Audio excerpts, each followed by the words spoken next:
The night sky over Tehran glowed orange, not from sunset, not from celebration, from fire, from the kind of fire that rewrites history, that fractures the world into a before and an after. On the evening of February 28, 2026, the Middle East changed forever, and the reverberations of that night are still being felt today, 29 days later, with no end in sight. It began without warning. That is perhaps the most striking element of what unfolded. The sheer audacity of a surprise military campaign launched while diplomatic negotiations were still technically underway. Representatives had been exchanging messages through intermediaries. There were quiet signals that a deal might be possible. And then, between one heartbeat and the next, the bombs began to fall. United States and Israeli forces launched a coordinated assault of extraordinary scale and precision, hitting sites across Iran simultaneously, in a display of military power unlike anything the region had witnessed in decades.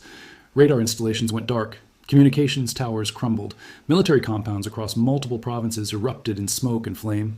And at the very heart of the Iranian government, at the compound of Supreme Leader Ali Khamenei himself, a strike landed that would change the political calculus of the entire conflict in its opening hours. By the early hours of March 1st, Iranian state media confirmed what many had already suspected. Khamenei was dead. The man who had led the Islamic Republic for more than 3 decades, who had shaped its ideology, managed its alliances, and guided it through sanctions, isolation, and repeated confrontation with the West, was gone. Along with him, members of his immediate family. The announcement sent shockwaves through Tehran, through the region, and through every capital on earth. 40 Iranian officials were reported killed in those first hours of strikes, though the exact locations and circumstances remained unclear in the chaos of the opening assault. The Iranian military, already reeling, reportedly began operating according to pre-established standing orders as communication between units and central command broke down. A country that had been preparing for the possibility of conflict now found itself at war. Suddenly, brutally, without the runway it needed to respond coherently. But respond it did. Within hours, Iran launched the first of what would become hundreds of retaliatory strikes. Missiles and drones arcing toward Israel, toward American military installations scattered across the Gulf, toward the neighboring countries that Iran accused of providing logistical support and basing rights for the assault. The Strait of Hormuz, through which roughly a fifth of the world's oil supply typically flows, was declared a war zone. Ships were turned back. Global energy markets lurched into crisis mode. The scale of the Iranian response surprised many analysts who had assumed that the combination of earlier strikes in 2024 and the devastating 12-day campaign of June 2025 had significantly degraded Tehran's offensive capabilities. They had, but not enough. Iran had been quietly rebuilding, stockpiling, rationing. By early March, Iranian military sources were claiming that more than 500 ballistic missiles and close to 2,000 drones had been launched since February 28th. Around 40% of those launches targeted Israel. The remaining 60% were aimed at American assets positioned across the region. Bahrain absorbed drone strikes. The UAE intercepted incoming projectiles through the night sky. Saudi Arabia's Prince Sultan Air Base was hit, wounding more than a dozen American service members, several critically. Kuwait, Qatar, Jordan, each became part of a conflict they had not chosen. Iran's message was clear and deliberate. If you provide the platform from which we are bombed, you become a target. The Gulf states, which had spent years trying to carefully balance relationships with both Washington and Tehran, suddenly found themselves unavoidably caught in the blast radius of a war neither they nor most of their populations had wanted. In Israel, the situation was no less intense. Iranian ballistic missiles struck Tel Aviv. One killed a person in the city on March 28th alone. The southern city of Dimona, home to Israel's own nuclear facility, a site whose existence has never been officially acknowledged, but which everyone understands perfectly well, was struck twice in a single night. At least 180 people were wounded in those attacks. The strikes on Dimona represented a deliberate and escalatory message from Tehran. If you target our nuclear infrastructure, we will target yours. Israel's Iron Dome and multi-layered missile defense systems worked through the night on countless occasions, intercepting incoming fire. But no system is perfect. No defense is absolute. Some got through. People died. Buildings fell. A society built around an existential awareness of its security situation found itself living that reality in real time, with sirens and shelters and the particular dread of a conflict with no clear endpoint. Back in Iran, the humanitarian situation deteriorated rapidly.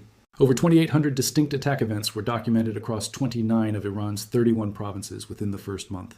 Tehran endured the heaviest bombardment, multiple waves of strikes per day at times, targeting what the attacking forces described as military infrastructure and regime assets, but which in practice often sat adjacent to, or within, residential neighborhoods. Buildings collapsed. Hospitals were hit. 18 health facilities damaged or destroyed according to the World Health Organization's preliminary counts. Schools took direct strikes.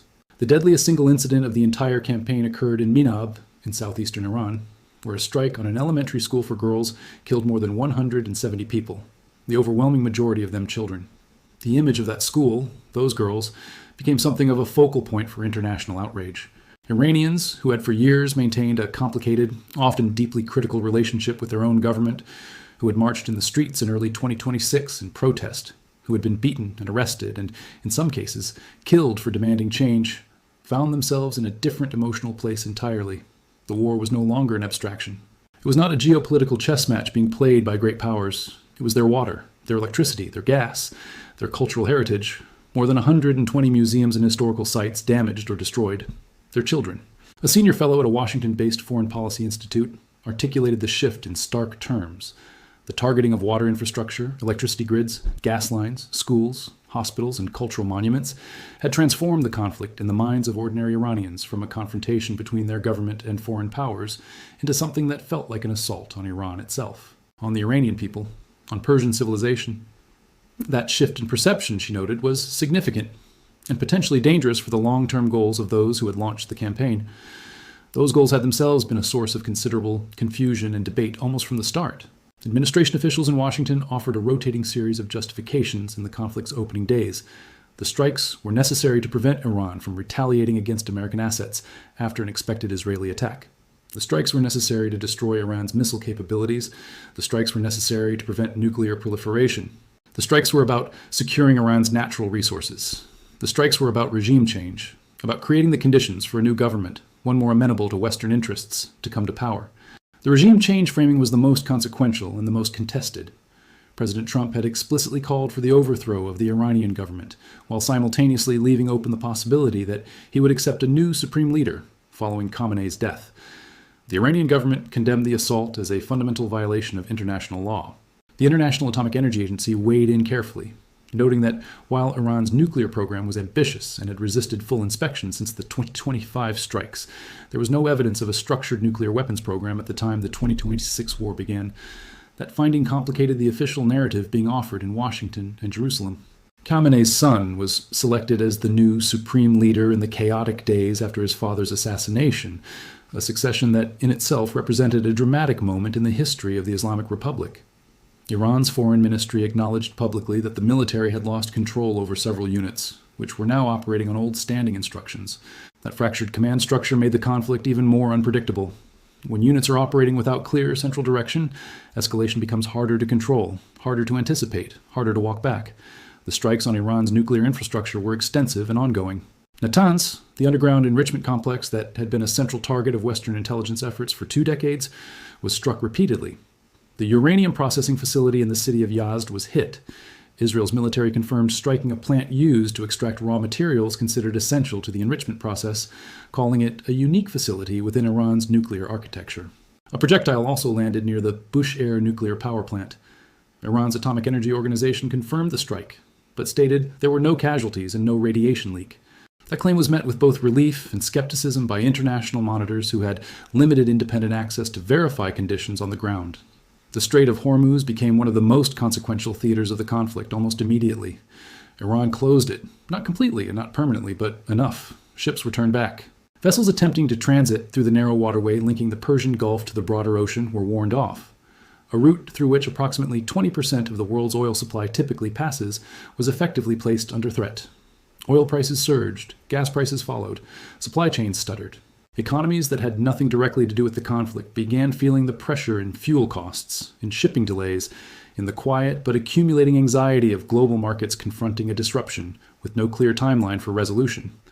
President Trump issued a deadline: reopen the strait or face strikes on Iran's energy infrastructure. He extended that deadline by 10 days to April 6th, citing what he described as very productive progress in ongoing peace discussions. Iranian officials described the American proposal as one-sided and unfair. The gap between those characterizations was wide. Pakistan emerged as one of the key message relay channels between Washington and Tehran. Turkey and Egypt also positioned themselves as potential mediators. The possibility of direct talks, perhaps in Islamabad, perhaps within the week, was floated by diplomatic sources, but the bombs continued to fall even as diplomats talked. In Tehran, residents watching their city get struck for the 29th consecutive day were understandably skeptical that words in distant conference rooms would translate quickly into silence above their streets. The conflict spread outward in unpredictable directions. Lebanon's Hezbollah, significantly weakened by Israeli military action in 2023 and 2024 but never fully disarmed, activated again in solidarity with Iran. Israel launched military operations into Lebanon in response. The Lebanese government, which had been trying for 2 years to disarm Hezbollah and which had publicly opposed Hezbollah's renewed military activities, found itself once again watching its sovereignty dissolve under the pressure of regional forces larger than its own. More than 1,000 militants and civilians were killed in Lebanon by late March alone. The Houthis in Yemen, who had spent over a year conducting maritime harassment operations before a period of relative quiet, re-entered the conflict with drone and missile launches toward Israel. One drone was intercepted over Eilat. The Houthis declared that they were operating in solidarity with both Iran and the Lebanese resistance. In Iraq, the Popular Mobilization Forces, paramilitary groups with deep ties to Iran, were struck repeatedly. At least 96 people were killed in Iraq across the first weeks of the conflict, most of them members of those paramilitary forces. A French Special Forces officer was killed in the Erbil area. 6 American service members perished when a refueling aircraft crashed in western Iraq on March 13th. The death toll among American military personnel stood at 13 confirmed fatalities, with more wounded. Europe watched with deep unease. NATO's response, or what Trump characterized as the lack thereof, became a source of open frustration in Washington. Trump declared himself very disappointed with the alliance, accusing European members of failing to support American efforts despite decades of American military spending on collective defense. The British government condemned Iranian counterstrikes, while simultaneously making clear it would not participate militarily. Prime Minister Keir Starmer, in a joint statement with the leaders of France and Germany, said explicitly that he did not believe in regime change from the skies. That phrase, regime change from the skies, captured something important about the fundamental tension at the heart of the conflict. The stated goal, from at least some quarters in Washington, was to create conditions under which the Iranian government would collapse or be replaced. But history offers little comfort to those who believe air power alone can accomplish what decades of pressure, sanctions, and covert operations have failed to achieve. Populations under sustained aerial bombardment tend to rally around whatever leadership is present, however imperfect, when the bombs are being dropped by foreign powers. The very protest movement that had filled Iranian streets in early 2026, driven by genuine and legitimate grievances about economic collapse and government repression, risked being subsumed into a different kind of solidarity entirely. Iran's counterstrikes on Gulf Arab states represented a particular complication for the long-term regional order. These states had been spending years, an enormous diplomatic effort, trying to build functional relationships with Tehran, lowering tensions, reopening embassies, finding common ground on trade and regional stability. Saudi Arabia and Iran had reached a landmark rapprochement. Those carefully constructed relationships were now under severe strain. Countries that had sought to position themselves as neutral, or at least minimally aligned, were being forced to choose sides simply by virtue of where American military bases were located within their borders. The industrial strikes added another dimension. 2 of Iran's largest steel factories were damaged in U.S.-Israeli air operations. Oil depots in Tehran were targeted. Military sites on Karg Island, critical to Iran's oil export capacity, were struck. Energy infrastructure that Iran had spent years building and maintaining to weather Western sanctions was being systematically degraded. Iran responded by threatening, and in some cases targeting comparable infrastructure in the Gulf states, energy sites, aluminum factories, industrial complexes. The economies of an entire region were being weaponized as instruments of pressure in a conflict that showed no clear path to resolution.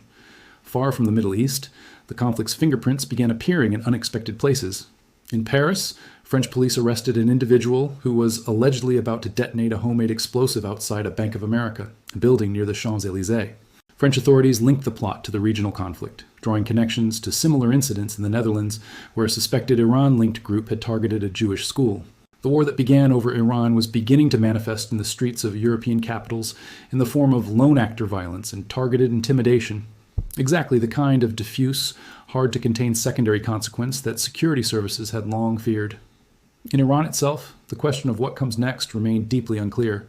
The new supreme leader had been elevated in extraordinary circumstances and faced the challenge of projecting authority during a period when the military itself was operating in fragmented fashion, when civilian infrastructure was crumbling, when the economy, already buckling under the weight of years of sanctions, was now facing the added devastation of direct military strikes.